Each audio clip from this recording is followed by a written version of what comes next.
नमस्कार, WH news में आपका स्वागत है। मैं हूं विजय खौसे। आज पेंटर संघ की यहां पर बैठक है और इस बैठक को अपने नागपुर शहर के महापौर दयाशंकर जी तिवारी उपस्थित है।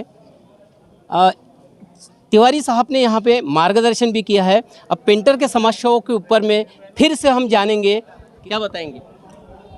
पेंटर संघ का आज दिवाली मिलन का कार्यक्रम था। उसमें उन्होंने एक समस्या रखी कि महानगर पालिका के माध्यम से वॉल पेंटिंग के लिए 10 दिन के पैसे लिए जाते हैं और होर्डिंग के लिए 1 साल का पैसा लिया जाता है। एक्चुअल पेंटिंग किस दीवार पर होगी ये निश्चित नहीं होता है और एक प्रोडक्ट की पेंटिंग 10 दिन, 15 दिन, 1 महीना इससे ज़्यादा नहीं होती, इसलिए ऐसा नियम है। मैंने संघ को ऐसी सूचना की है कि आप शहर की ऐसी दीवारों की गणना कीजिए कि जहाँ पर पेंटिंग हो सकती है और जहाँ से आपको पेंटिंग का बाज़ार मिल सकता है और उसका क्वांटम, उसकी क्वालिटी और कितनी संख्या में, कितने स्क्वायर फीट में आप पेंटिंग कर सकते हैं।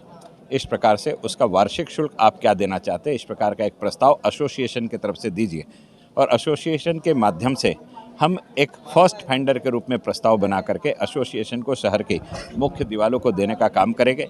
इससे फ़ायदा यह होगा कि आज चोरी छिपे पेंटिंग होना, गलत जगह पेंटिंग हो जाना, पैसे की बचत होना, उसके बाद में पेंटर पर दंड पड़ना, कारण उसका नाम लिखा रहता है और कंपनी ने उसमें से बच जाना।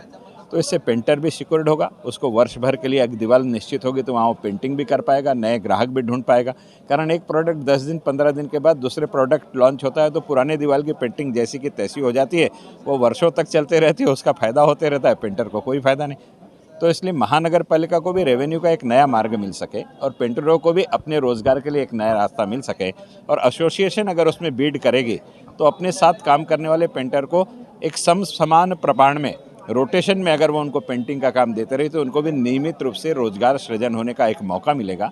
एक अच्छी चीज़ हम लोग कर सकते हैं, इसलिए एक सर्वकष प्रस्ताव लेकर के आए। अभी आचार संहिता है, हम आपस में बात करके उस प्रस्ताव को तैयार करेंगे। आचार संहिता समाप्त होने के पश्चात पेंटरों के हित में जो निर्णय हो सकता है, मैं केवल पेंटरों के हित में नहीं करूँगा, ये निर्णय महानगर पालिका के भी हित में होगा। कारण ये एक ऐसा रेवेन्यू जनरेशन का मार्ग है कि यहाँ से करोड़ 2 करोड़ रुपए इस शहर की जनता के हित के लिए भी महानगर पालिका अर्जित कर सकते हैं। इसलिए आप लेकर के आए, ऐसी मैंने सूचना की है। प्रस्ताव आता है तो मैं सकारात्मक उसे मंजूरी दिलाने की दिशा में पूरा प्रयास निश्चित रूप से महानगर पालिका को रेवेन्यू मिलना चाहिए और साथ ही पेंटर लोगों को काम मिलना चाहिए। मैं तिवारी जी से और ये भी मांग करूंगा कि जितने भी हमारे शहर के पेंटर हैं उनको महानगर पालिका की ओर से एक पहचान पत्र मिलना चाहिए। इसके भी बारे में आपने तरतूद करना चाहिए, क्योंकि आपके पास में क्या प्रोग्राम्स रहेंगे। देखिए, महानगर पालिका के नियमों के अंतर्गत रोजगारों के लिए अलग अलग रोजगार के लिए अलग अलग पहचान पत्र देना यह संभव नहीं है। महानगर पालिका ने ये काम केवल एक ही सेक्टर के लिए किया है और वो सेक्टर केवल जो सर्पमित्र हैं उनके लिए किया है। कारण सर्पमित्र को रात बिरात कहीं भी आना जाना पड़ता है और वो इमरजेंसी ड्यूटी होती है, इसलिए इमरजेंसी ड्यूटी करने वालों की दृष्टि से वो भी मैं जिस समय चेयरमैन था उस समय मैंने सर्पमित्रों के लिए कराया है।